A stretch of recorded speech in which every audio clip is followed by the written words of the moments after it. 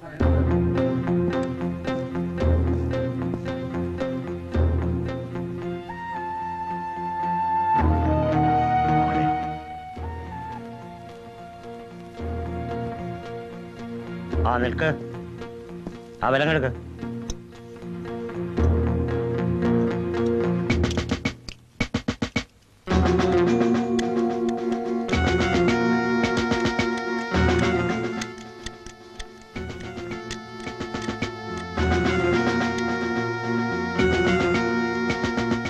വാടാ പരിച്ചായി.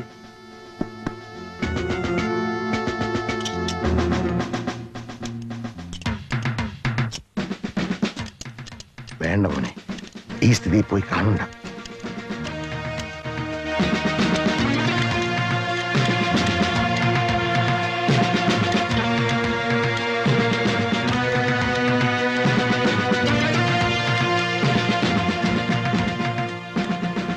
വേണ്ട നടക്ക.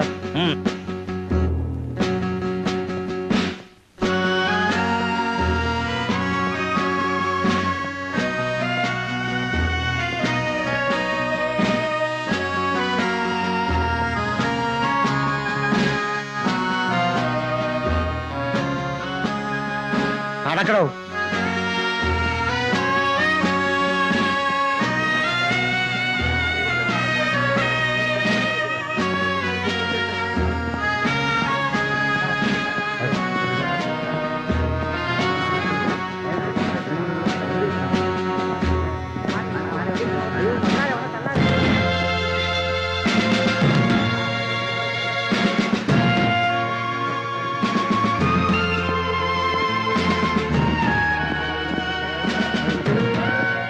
തുറക്കണോ?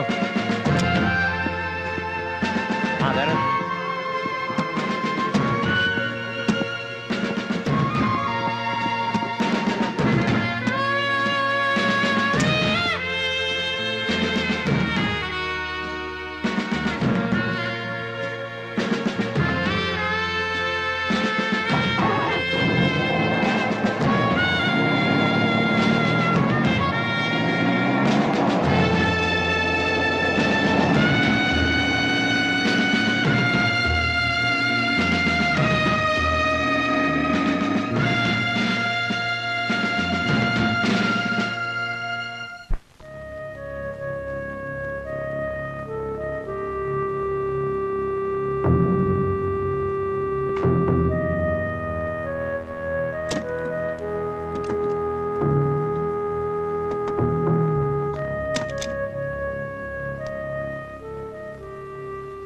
എന്താടാ കുഞ്ഞിരാമ, എല്ലാരും കൂടി ചേർന്ന് അനന്തേട്ടനെ അകത്താക്കിയല്ലേ? എന്തിന്? എനിക്കൊന്നും അറിയില്ല. നീയല്ല, നിന്റെ മുതലാളി ഉണ്ടല്ലോ, ചേക്കുടി സഹോദരന്മാര്, അവരാണ് എന്നെ കാരണക്കാര്.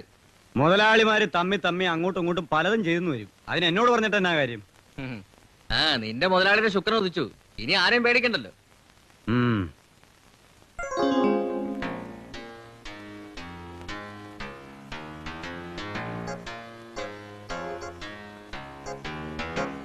ഇതാണ് നമ്മുടെ ഹോട്ടലിന്റെയും ഷോപ്പിംഗ് കോംപ്ലക്സിന്റെയും മോഡൽ.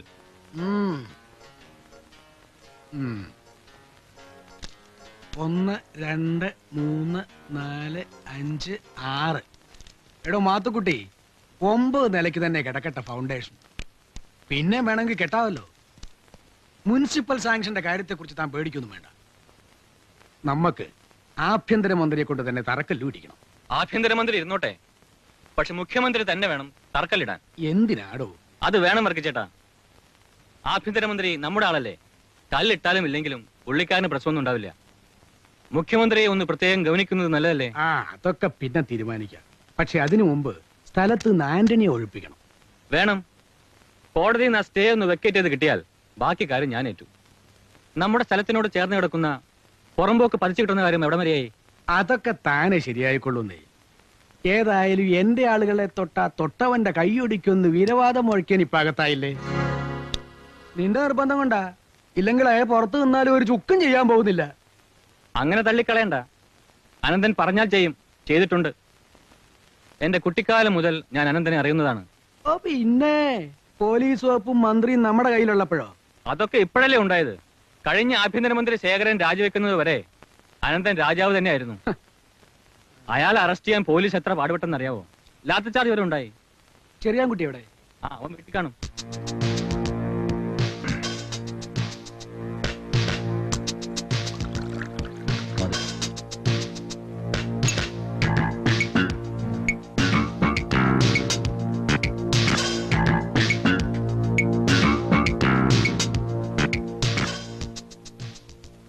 എന്തോ നേടാ ചെറിയാൻകുട്ടി രാവിലെ വലിച്ചു കയറ്റുന്നേ?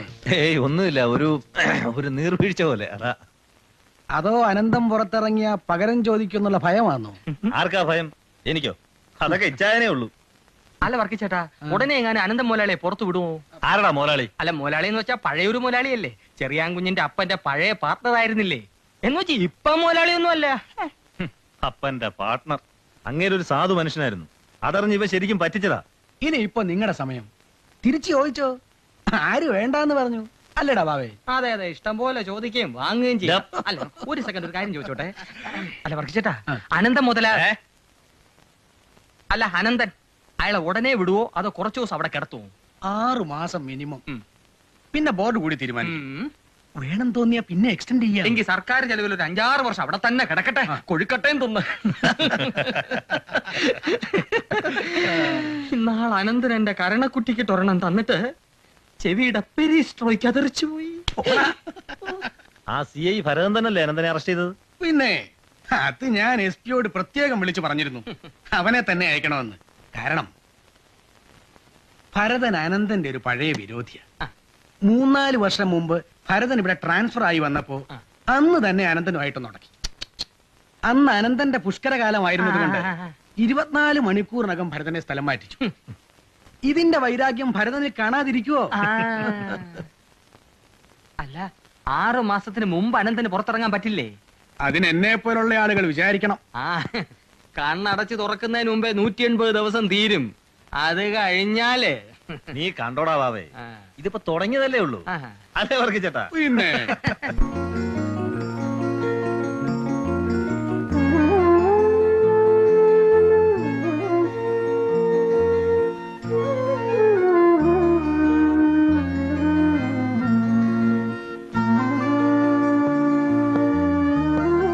ആരോ കാണാൻ വന്നിരിക്കുന്നു.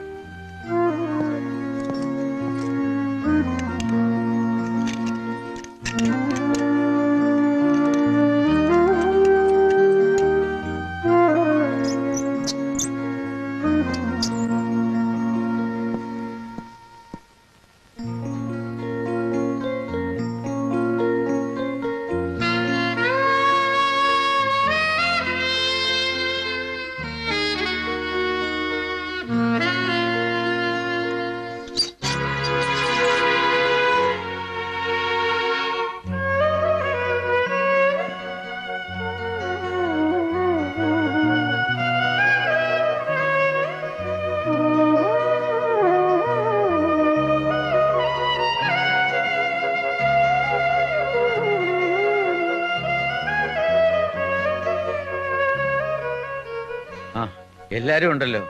നീ എപ്പോ വന്നു? ഇന്നലെ രാവിലെ. ആ, ഒരു സിഗരറ്റ് തരൂ ശങ്കര. പേടിയേ ഉള്ളല്ലോ. മതി, ഒന്ന് വലിച്ചോട്ടെ.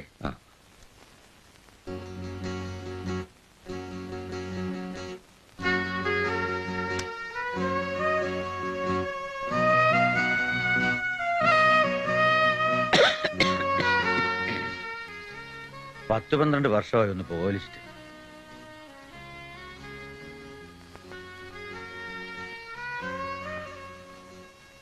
എന്താ ശങ്കര, IG മുതൽ താഴോട്ടുള്ളവരെല്ലാം തന്റെ സുഹൃത്തുക്കളല്ലേ? എന്നിട്ട് എന്തായി? വല്ലതും നടക്കുവോ?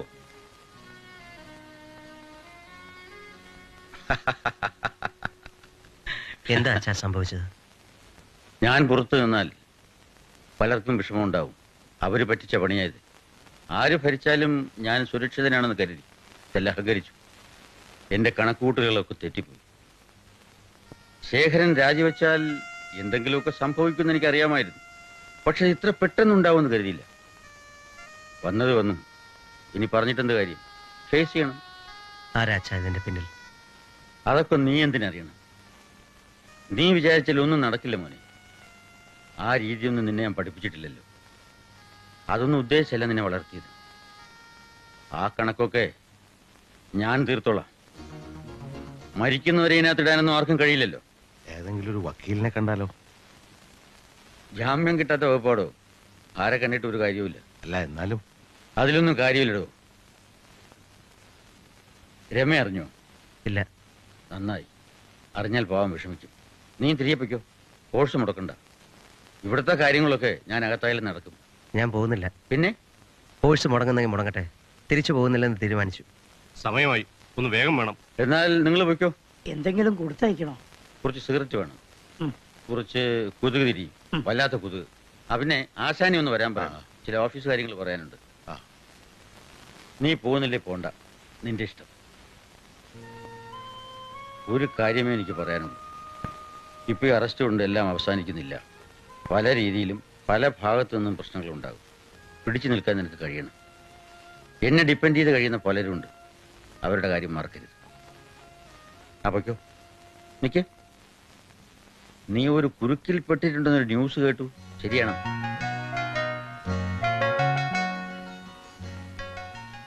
നിനക്ക് ധൃതിയൊന്നുമില്ലല്ലോ. ഞാനൊന്ന് പുറത്തിറങ്ങിയിട്ട് പോരെ? അയ്യോ അച്ഛാ, എനിക്ക് സന്തോഷമേ ഉള്ളൂ. ശങ്കര, ഓ, ഞാനങ്ങനെ പറഞ്ഞു എന്ന് വെച്ച് വക്കീലിനെ കാണാതെ ഒന്നും ഇരിക്കണ്ട. പിന്നെ വീട്ടിലിരിക്കുന്ന ആ തോക്കും തിരകളും എടുത്ത് മാറ്റി വയ്ക്കണം. എന്നാ നിങ്ങൾ പൊയ്ക്കോ. ശരി.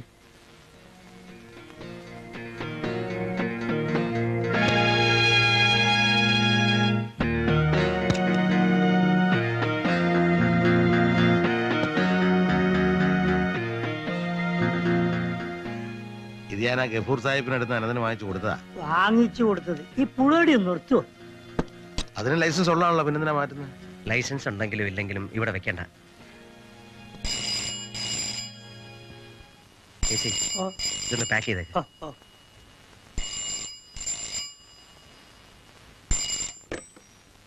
ഹലോ, അതെ, ആരെ? രമേ? അതെ, ഞാനാ. ചേട്ടൻ പോയിട്ട് ഒരു വിവരമില്ലല്ലോ. എന്താ ചേട്ടാ അവിടുത്തെ പ്രശ്നം? ഒന്നുമില്ല മോളെ, ഞാൻ ബിസിനസ് കാര്യത്തിന് വേണ്ടി വന്നതാ. ഞാൻ ഉടൻ വരും. വരുമെന്ന് പറഞ്ഞില്ലേ? അച്ഛൻ എവിടെയാ ചേട്ടാ? അച്ഛന് വിശേഷമൊന്നുമില്ല, ഇപ്പൊ വിടില്ല. ഏ, ഓഫീസിലോ? ശരി, ഞാൻ അന്വേഷിച്ചതായി പറയണം. ആ ശരി, പറയാം. ആ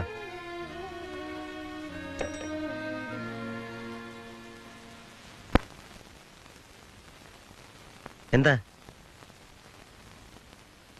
എന്താ ആന്റണി? വീട്ടിൽ കിടക്കപ്പുറത്തില്ല സാറേ, 3-4 വട്ടമായി പോലീസുകാർ വരുന്നു. ഞങ്ങളുടെ വീട്ടിലുണ്ടായിരുന്നു റെയ്ഡ്. പെണ്ണുങ്ങളും കുട്ടികളും ഭയന്ന് വരച്ചിരിക്കുക. എന്തിനാ അവര് വന്ന്? പക വീട്ടാൻ. ഞങ്ങൾ അനന്തേട്ടന്റെ ആളുകളല്ലേ, അത് തന്നെ കാരണം. അവർ നിങ്ങളെ ഉപദ്രവിച്ചോ? ഉവ്വ്, വീണ്ടും വരുമെന്ന് ഭീഷണിപ്പെടുത്തിട്ടാ പോയിരിക്കുന്നത്. നിങ്ങളൊരു കാര്യം ചെയ്യും, ആണുങ്ങൾ കുറച്ചു ദിവസം മാറിയേക്ക്. ഞാൻ ആശാനോട് പറഞ്ഞേക്കാം, ഓഫീസിൽ പോയി പൈസ വാങ്ങിച്ചോ. ഓ, അങ്ങനെ എല്ലാവർക്കും മാറിയിക്കാൻ പറ്റില്ല. എനിക്കൊരു കമ്പനി ഉണ്ട്, അത് പൂട്ടിയിട്ടാൽ. നിവൃത്തിയില്ലാത്തവർ പോകണ്ട, ബാക്കിയുള്ളവർ മാറിയിക്കട്ടെ. തൽക്കാലം അതേ മാർഗമുള്ളൂ. സാറ് ഞങ്ങളുടെ ഒപ്പം ഉണ്ടാവുന്ന ഉറപ്പ് പറഞ്ഞാൽ ബാക്കി കാര്യം ഞങ്ങളേറ്റു. അതൊന്നും വേണ്ട, നിങ്ങൾ പൊയ്ക്കോളൂ. ഈ ആന്റണി കാരണോ മുതലാളിക്ക് ഗതി വന്നത്?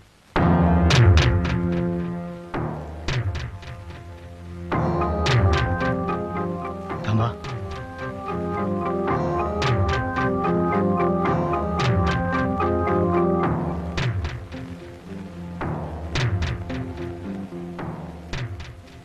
പറയാ ആന്റണി, എന്തിനാ അച്ഛനെ അറസ്റ്റ് ചെയ്തത്? എനിക്കറിഞ്ഞുകൂടാ. അറിയാം, തനിക്കറിയാം. പറ. ഇവിടുത്തെ കാര്യമൊന്നും കുഞ്ഞിനോട് പറയരുതെന്ന് അനന്തേട്ടൻ പറഞ്ഞിരിക്കുന്നത്. താൻ പറയില്ലല്ലേ? പറയണോ, എന്തിനാ അച്ഛനെ അറസ്റ്റ് ചെയ്തത്? ആരാ അതിന്റെ പുറകിൽ? എനിക്കത് അറിയണം. പറയാതെ ഞാൻ തന്നെ വിടില്ല. പറ ആന്റണി, സ്വന്തം മോനല്ലേ ചോദിക്കുന്നത്. ഞാൻ പറയാം. കുഞ്ഞിന് അറിയാമോന്നറിയില്ല, കുറച്ചു കാലമായി അനന്തേട്ടനും ചേക്കുടി പ്രദേശം തമ്മിൽ അഭിപ്രായ വ്യത്യാസം ഉണ്ടാകാൻ തുടങ്ങിയിട്ട്. ചെറിയാൻ്റെയും മാത്യുവിൻ്റെയും അപ്പച്ചൻ മരിച്ചതുമുതൽ തുടങ്ങിയത്. അവർ തമ്മിലുണ്ടായിരുന്ന പല ബിസിനസ് പാർട്ണർഷിപ്പും വേണ്ടെന്ന് വെച്ചു. കള്ളക്കടത്തിൽ മറ്റും അനന്തേട്ടനുണ്ടായിരുന്ന താല്പര്യം കുറഞ്ഞതും അവർക്ക് വൈരാഗ്യം ഉണ്ടാക്കി തീർത്തു. അവർക്കതൊക്കെ തനിയെ കൊണ്ടു നടക്കാനുള്ള കഴിവുമില്ല. ഒരിക്കൽ അനന്തേട്ടൻ അവരെ കാണാൻ ചെന്നു. ഞാൻ അവസാനമായി പറയാണ്, നിങ്ങളുടെ അപ്പൻ എൻ്റെ സുഹൃത്തായിരുന്നു. പല ബിസിനസ്സിലും ഞങ്ങൾ പങ്കുകാരും. ഒരഭിപ്രായ വ്യത്യാസവും ഇല്ലാതെ ഒരു 10-20 വർഷം ഞങ്ങൾ ഒരുമിച്ച് കഴിഞ്ഞു. അവൻ മരിച്ചു. ഇപ്പോ നിങ്ങളോട് ഒത്തുപോകാൻ എനിക്കാവില്ല. അതുകൊണ്ട് ഞാൻ ഒഴിഞ്ഞു മാറി. വൈരാഗ്യം തീർക്കാൻ നിങ്ങൾ പലതും ചെയ്തു. ഞാൻ ക്ഷമിച്ചു, സഹിച്ചു. ഒന്നുമില്ലേലും രണ്ടിനെ ഈ ചുമലിൽ ചുമന്ന് നടന്നിട്ടുള്ളതാണല്ലോ. പക്ഷേ എന്റെ ക്ഷമയ്ക്ക് ഒരു അതിരുണ്ട്. നിങ്ങൾക്ക് ആവശ്യം പോലെ വേറെ സ്ഥലങ്ങളുണ്ടല്ലോ. അവിടെ ആകാമല്ലോ ഷോപ്പിംഗ് കോംപ്ലക്സും ഹോട്ടലും ഒക്കെ. ആന്റണിയെ വെറുതെ ഉപദ്രവിക്കാതിരിക്കെ. ഞങ്ങളുടെ സ്ഥലത്ത് ഞങ്ങൾ മണിമാളികയോ പാട്ടക്കക്കസോ പണിയും. അത് ഞങ്ങളുടെ ഇഷ്ടം. എന്റെ അപ്പം പാവമായിരുന്നുകൊണ്ട് നിങ്ങൾ എന്ത് പറഞ്ഞാലും റാം മോള് കേൾക്കുമായിരുന്നു. അത് താൻ മുതലെടുത്തു. തനിക്ക് സ്വന്തമായിട്ട് ഫാക്ടറി ഉണ്ടായി.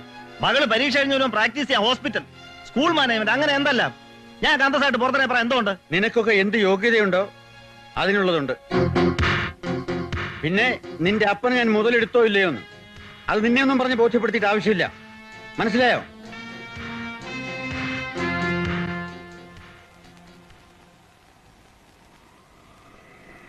അതിനുശേഷം പലപ്പോഴും പല സ്ഥലത്ത് വെച്ചും അവർ തമ്മിൽ വാക്കുതർക്കമുണ്ടായി. ആഭ്യന്തരമന്ത്രി ശേഖരൻ അനന്തേട്ടൻ്റെ ഉറ്റ സുഹൃത്തായതുകൊണ്ടായിരിക്കണം നേരിട്ടൊരു ബലപ്രയോഗത്തിന് അവർ തയ്യാറാവത്. ഇതിനിടയ്ക്ക് അവരുടെ സ്ഥലത്തിരുന്ന എൻ്റെ കമ്പനി പൊളിച്ചു മാറ്റുമെന്ന് പറഞ്ഞ് അവരെന്നെ നിർബന്ധിച്ചുകൊണ്ടിരുന്നു. അനന്തേട്ടനായിരുന്നു ആകെ എനിക്കൊരു ധൈര്യം. പെട്ടെന്നാണ് സംഭവമാകെ തിരിഞ്ഞു മറിഞ്ഞത്. ആഭ്യന്തരമന്ത്രി ശേഖരൻ രാജിവെക്കും എന്നൊരു ശ്രുതി പരന്നു. അത് അവർക്കൊരു ധൈര്യമായി. ഏതോ കാര്യത്തിന് അനന്തേട്ടനും മന്ത്രിയും കൂടി ബാംഗ്ലൂർക്ക് പോയപ്പോൾ ചേക്കുടി മാത്യുവും ചെറിയാനും എന്നെ കാണാമെന്ന്.